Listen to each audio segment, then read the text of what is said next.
falalebe iragile ngirame forora. Deme babaninga falalebe iragile ngirame forora. Imuti mirio kuimede irame kafera. Imuti fefe suude irame kafera. Chers amis téléspectateurs de la CIR TV, bonjour. Vous êtes dans votre cadre habituel, c'est-à-dire Manège du savoir. Et dans cette émission, nous recevons une personnalité de la culture qui représente un symbole immense pour toute la communauté noire. Et plus particulièrement ici en France, c'est un responsable d'un établissement public qui gère un espace culturel immense et qui, mieux que lui, pourrait nous donner un certain nombre d'informations précises.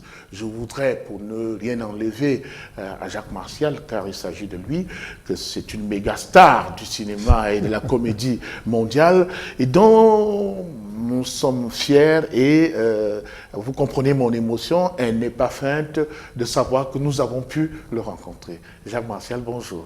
Bonjour. Il a fallu du temps, comme on dit chez nous, pour que je puisse vous rencontrer parce que votre programme est très serré. Oui, les journées sont courtes, elles n'ont que 24 heures. On est en hiver en plus, donc les jours sont très très courts, mais nous y sommes arrivés. Pour que beaucoup de Camerounais qui vous regardent à la télévision comprennent que c'est bien vous qui jouez avec Navarro dans cette série qui est devenue une série culte et que tout le monde admire avec beaucoup de plaisir. Oui, j'étais effectivement dans cette aventure, une très belle aventure de l'histoire de la télévision de la fin du XXe siècle en France, puisque oui, on peut dire qu'on a réinventé avec la série Navarro les codes de la fiction télévisuelle, puisqu'à l'époque, fin du XXe siècle, donc au siècle dernier, on passait beaucoup de fiction américaine et il n'y avait pratiquement plus réellement de création en France sur le mode de ces séries que l'on voyait. Et avec la série de Navarro, nous avons réinventé le genre, reformulé des codes et raconté une histoire en même temps qui pouvait intéresser, je crois, le monde entier, puisqu'il intéresse le Cameroun et au-delà du Cameroun, beaucoup de pays d'Afrique, et puis bien sûr le public français. Oui. Maintenant que vous êtes sorti de cette expérience, quels sont les repères où on peut s'identifier facilement pour vous retrouver? Est-ce qu'il y a d'autres projets de films dans lesquels, est-ce qu'il y a d'autres séries dans lesquelles vous tournez pour que nous soyons dans l'actualité de vos différentes activités culturelles? Alors depuis quelques années, depuis 2006 exactement, je préside l'établissement public du Parc et de la Grande Halle de la Villette. On va avoir l'occasion d'en reparler. Et c'est vrai que mon temps est maintenant entièrement consacré à la mission qui m'a été chargée de la gestion et de la programmation de cet espace. Donc mon activité artistique, personnelle, est quasiment, je dis bien quasiment, entièrement arrêtée, en tout cas plus de tournage. Je n'en ai absolument pas le temps. Pour l'instant, voilà, ça reviendra peut-être. Vous savez, c'est un métier qu'on peut faire très très très longtemps, heureusement. Mais pour l'instant, je ne suis pas en train de préparer de nouveaux films ou téléfilms. J'ai conservé avec moi un spectacle que je tourne autour du monde depuis très longtemps, qui est le texte de Aimé Césaire, Cahier d'un retour au pays natal. Alors, ce texte, ce poème et ce spectacle, puisque je le donne sous forme de spectacle. On me le demande dans le monde entier depuis presque 10 ans. Et depuis presque 10 ans, je sillonne la planète, voilà, de Paris à Melbourne, de Barcelone à Francfort, de la Réunion à l'île Maurice. J'ai réellement fait le tour du monde à Singapour avec ce texte pour faire entendre cette parole nègre, ce grand cri nègre comme on dit, et je continue. J'étais il y a 2 mois au Canada, au Québec, où j'ai donné quelques représentations du cahier. Donc voilà, c'est la seule activité que je conserve.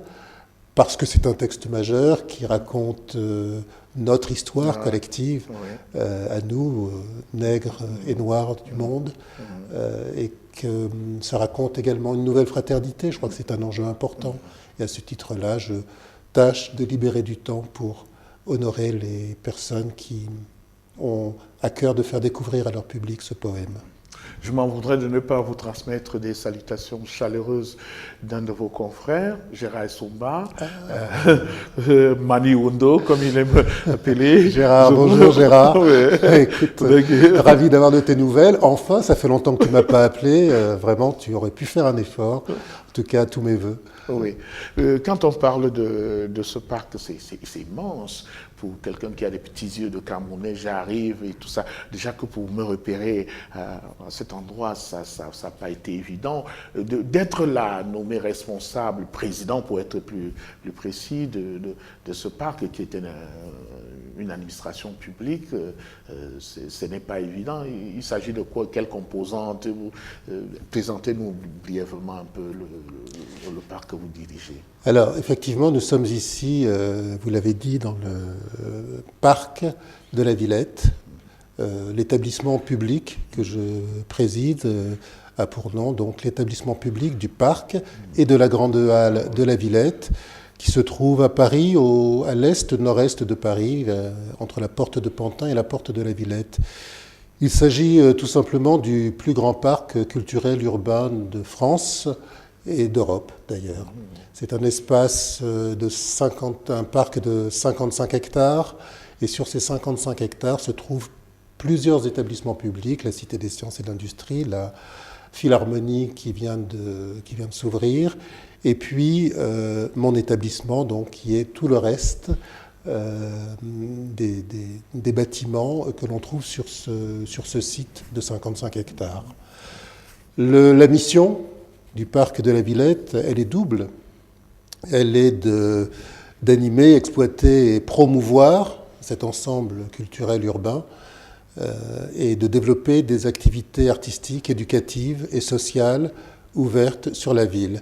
De missions distinctes et complémentaires qui signifient gérer techniquement ce parc avec tous les métiers qui sont inhérents à cette réalité d'être un lieu ouvert, avec des bâtiments historiques, puisque la Villette était au XIXe siècle un marché, le marché aux bestiaux de Paris. Il y avait les halles, ce qu'on appelle les halles de Paris dans le centre, où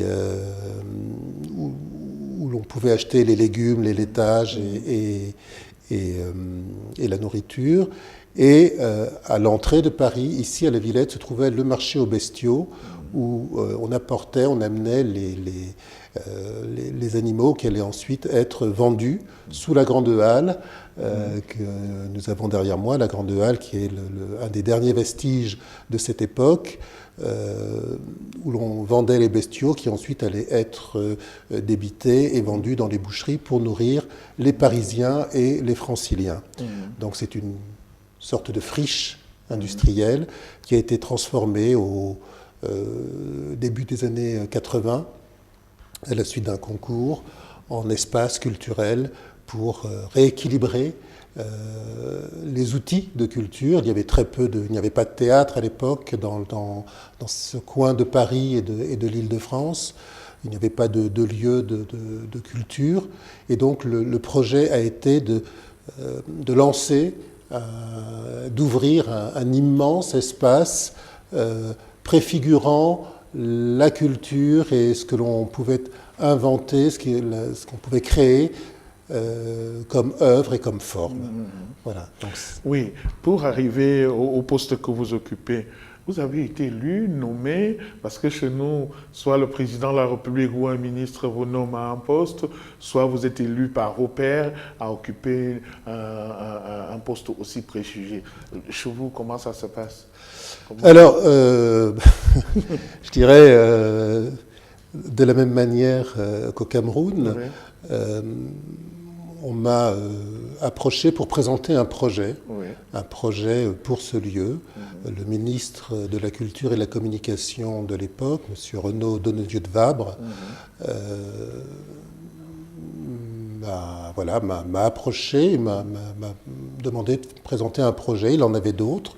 Et il voulait savoir ce que moi je proposerais comme orientation et comme dynamique pour ce lieu. Et donc j'ai présenté en 2006 un projet qui s'appelle les périphériques, puisque le parc de la Villette est à la frontière de Paris et de la banlieue, qui traverse cette frontière, qui traverse physiquement le parc de la Villette, qui s'appelle le boulevard périphérique. Et une partie du parc se trouve sur de part et d'autre de ce boulevard périphérique, de cette forme de frontière. Donc mon projet s'appelait et s'appelle toujours d'ailleurs les périphériques. Et l'idée dans ce projet était de réaffirmer la vocation non plus de frontières qui séparent, mais de ponts qui rassemblent, qui relient, qui permet de circuler entre Paris et cette banlieue parisienne, entre ces publics, donc parisiens et ces publics de la banlieue, de rompre ce qui sépare et plutôt d'ouvrir les portes, donc de s'adresser au plus grand nombre de publics possible, celui féru d'art et de culture qu'on retrouve dans tous les grands lieux de programmation culturelle parisiens et internationaux. Et puis également, puisque nous sommes dans un endroit les plus pauvres de la capitale et même de l'Île-de-France, la Seine-Saint-Denis, qui est le département qui jouxte le parc de la Villette également, est un des départements les plus pauvres d'Île-de-France. Et ces publics dits défavorisés, dits éloignés de la culture, eh bien, j'ai souhaité les convoquer ici également à la Villette et bénéficier de notre offre culturelle.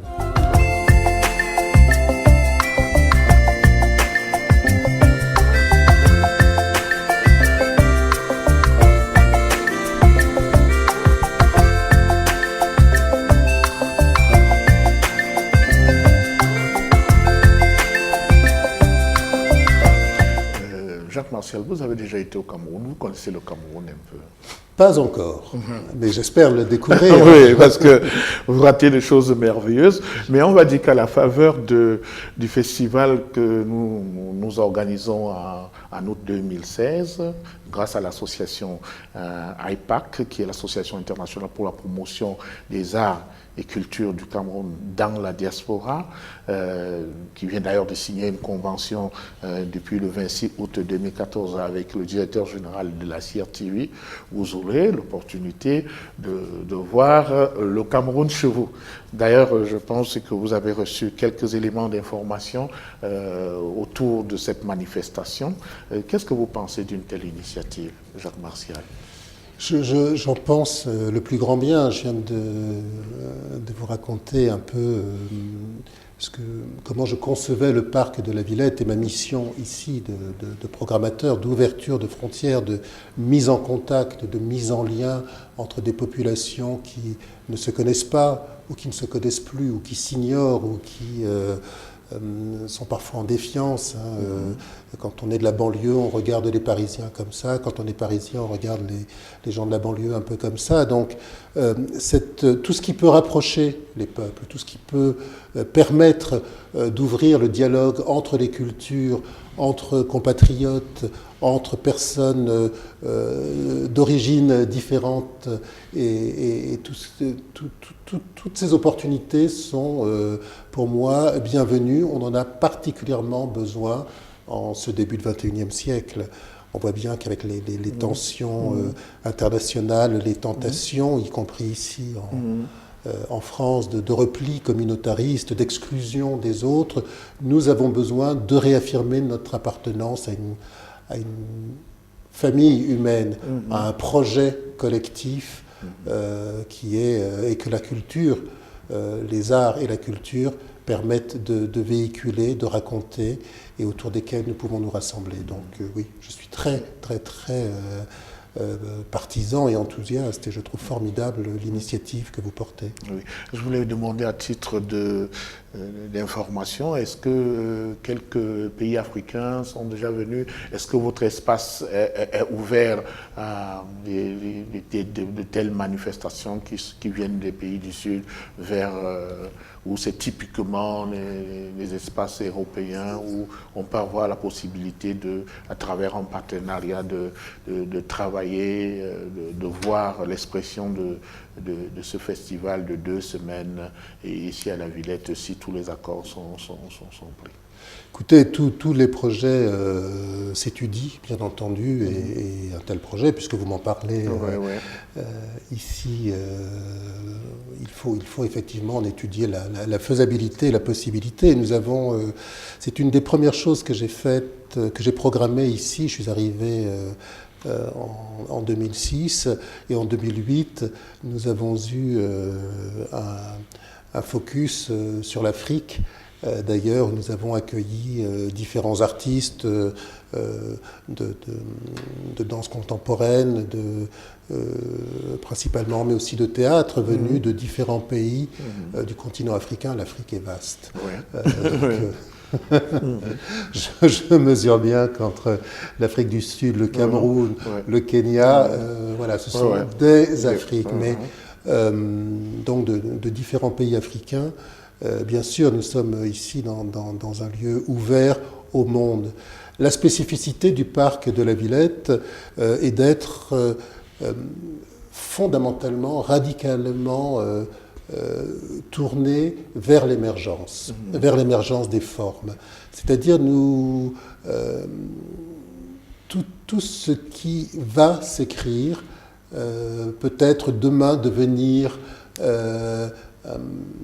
une référence culturelle, mais qui aujourd'hui est en train de se chercher. Nous travaillons sur ces domaines-là. C'est ce sur quoi nous forgeons notre légitimité et nos savoir-faire. Et cela, c'est une ligne éditoriale absolument capitale pour moi, puisqu'il y a énormément de lieux de programmation à Paris qui programment du théâtre, des arts plastiques, d'ordre patrimonial, je dirais. Voilà, on peut monter Shakespeare, Molière, pour citer les classiques, mais y compris les contemporains.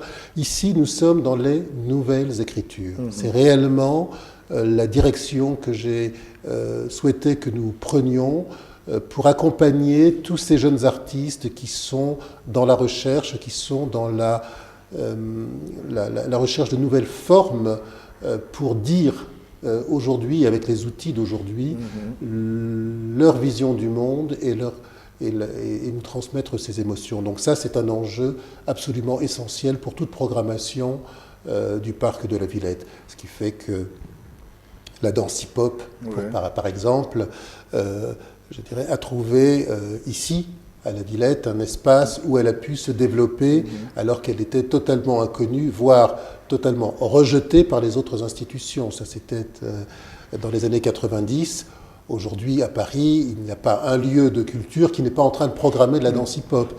Nous étions à l'avant-garde de cette forme d'expression. Ce que nous appelons ici le cirque contemporain, typiquement les nouvelles écritures du cirque, de la même manière, depuis 30 ans, se forge et s'écrit ici à la Villette. Nous sommes un espace absolument incontournable de ces formes artistiques. Et du cirque contemporain, aujourd'hui, on en trouve de la même manière dans beaucoup de lieux sur tout le territoire national, voire international maintenant. Voilà, c'est ça la Villette, c'est ça notre projet de programmation. Qu'est-ce que vous pensez quand le président de mon pays, Paul Biya, le président de mon pays, prend pour vecteur fondamental du développement de notre pays d'ici à 2035, quand il utilise le vecteur de la culture comme étant le ferment, le ciment la nouvelle dimension que doit prendre l'homme et tout, parce que il y a le satisfait du gouvernement à travers ce que nous faisons, puisque nous sommes une télévision publique. Qu'est-ce que vous pensez de cette démarche que le président Paul Biya du Cameroun adopte en mettant à la disposition des Camerounais la valeur culturelle comme étant élément fondateur et vecteur du développement d'ici à 2035? Qu'est-ce que vous pensez en tant que responsable? Je pense que c'est essentiel, effectivement, de faire le pari de la culture. Et à ce titre-là, les politiques, le président Paul Biya, et à travers lui, toute la classe politique doit comprendre la formidable opportunité que procure le développement artistique et culturel dans un pays, en termes de rayonnement, en termes de cohésion sociale, de partage collectif d'une émotion. Les artistes, nous sommes des gens un peu étranges, vous savez. Notre manière de parler à nos spectateurs consiste plutôt à toucher aux émotions pour faire comprendre les concepts. Et ça, c'est une de mes convictions. Tant qu'on n'a pas compris émotionnellement, physiquement, une information, elle n'est qu'intellectuelle et c'est de la spéculation, mais ça n'a pas caractère de réalité. Les artistes traduisent le monde, donnent à comprendre le monde dans lequel nous sommes tous. La mondialisation, les progrès de la communication font que nous sommes aujourd'hui tous en lien immédiatement. Je parle ici et je suis vu au Cameroun quasiment au moment où je m'exprime.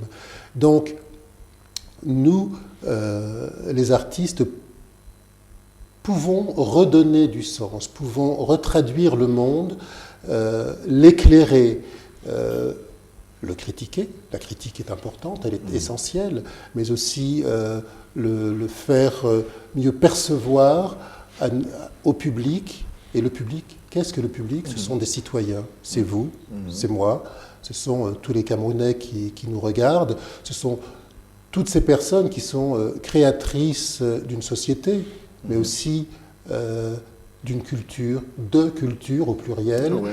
Et les artistes sont, eh bien, nous sommes des médiums, des transmetteurs de ces énergies-là. Et ces énergies qui nous traversent permettent au pays de se connaître, de se reconnaître, de dialoguer. C'est absolument essentiel. C'est un véritable enjeu aujourd'hui que de miser sur la culture. C'est l'avenir. Je voudrais revenir à vous personnellement, votre expérience personnelle, parce que quand je vous entends parler, développer, parler de culture, il y a beaucoup de lumière, il y a beaucoup d'humanité, il y a beaucoup d'humanisme. Quand on a vécu dans un environnement comme le nôtre et qu'on décide de se lancer dans l'aventure culturelle, parce que vous savez, vous et moi, c'était important quand on était jeunes d'être, nos parents aimaient beaucoup la science, il fallait être professeur de mathématiques ou ingénieur et tout. Quand on se lance, comme vous et moi, et puis particulièrement vous dans l'aventure culturelle, tout jeune, c'est un défi qu'on doit relever tous les jours. Est-ce que vous pensez avoir fait le bon parcours, le bon choix au regard de vos parents, de la notoriété que vous avez aujourd'hui, ou est-ce que vous avez un regret d'une profession particulière que vous vouliez assumer et que vous n'avez pas assumé jusqu'à aujourd'hui? Non, je n'ai pas de regret. Je n'ai pas de regret. Oui. D'abord parce que l'histoire n'est pas terminée. Oui, donc bien sûr. J'aurais peut-être des regrets plus tard, mais je ne crois pas. Non, je suis au contraire très, très reconnaissant à la vie de l'histoire qu'elle me raconte. Ma vie me raconte une histoire que je n'aurais été incapable d'écrire au moment où j'ai décidé, où je suis arrivé sur Terre, au moment où j'ai décidé d'embrasser la carrière artistique. Du premier cours de théâtre que j'ai pris quand la chose est devenue sérieuse, je me suis dit, bon, je vais être artiste. J'en ai parlé à mes parents. qui m'ont accompagné, qui m'ont dit, mais écoute, ça c'est une chose qu'on ne connaît pas. Nous, on souhaitait que tu aies ton baccalauréat pour pouvoir suivre les études que tu voudrais suivre, que tu puisses choisir. Si ton choix est de devenir artiste, alors nous te faisons confiance, fais-le, mais fais-le bien. C'est ce qu'ils m'ont dit, ils m'ont accompagné toujours, ils ont été présents moralement, voire parfois financièrement, quand certains moments étaient particulièrement difficiles, parce que c'est difficile. Je n'ai pas de regrets, c'est un parcours qui s'est construit au jour le jour, sans, de ma part, d'impression d'être arrivé, de me lasser de ce que je faisais. Au contraire, toujours une envie, toujours un désir, lorsque quelque chose ne fonctionnait pas, de me dire, alors c'est peut-être qu'autre chose doit fonctionner. Et effectivement, autre chose se passait ou se passe. Donc, c'est une aventure de vie, c'est un parcours de vie, ce n'est pas un projet de carrière, je ne suis pas carriériste. J'ai réellement envie de poursuivre mon existence et de découvrir donc la grande histoire que me raconte ma vie. Je voudrais vous dire merci au sortir de cet entretien. Vous êtes déjà un patrimoine de nos différentes familles, oui, et je pèse bien mes mots.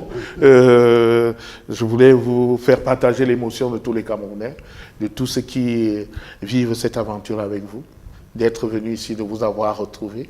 C'est un défi que nous avons relevé, d'avoir eu votre onction adoubement par rapport au projet que nous portons, qui va certainement, avec votre appui, voir le jour de manière assez concrète d'ici août 2016.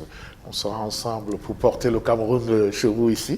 Et je voulais vous dire, au sortir de cette émission, que le Cameroun entier vous attend par ma voix et vous aurez certainement, on va vous offrir des opportunités de venir partager votre savoir-faire avec nous et c'est un plaisir immense de vous avoir rencontré et je voulais le dire sincèrement que nous avons été touchés par la modestie, l'humilité, la générosité dont vous avez fait montre durant tout cet entretien.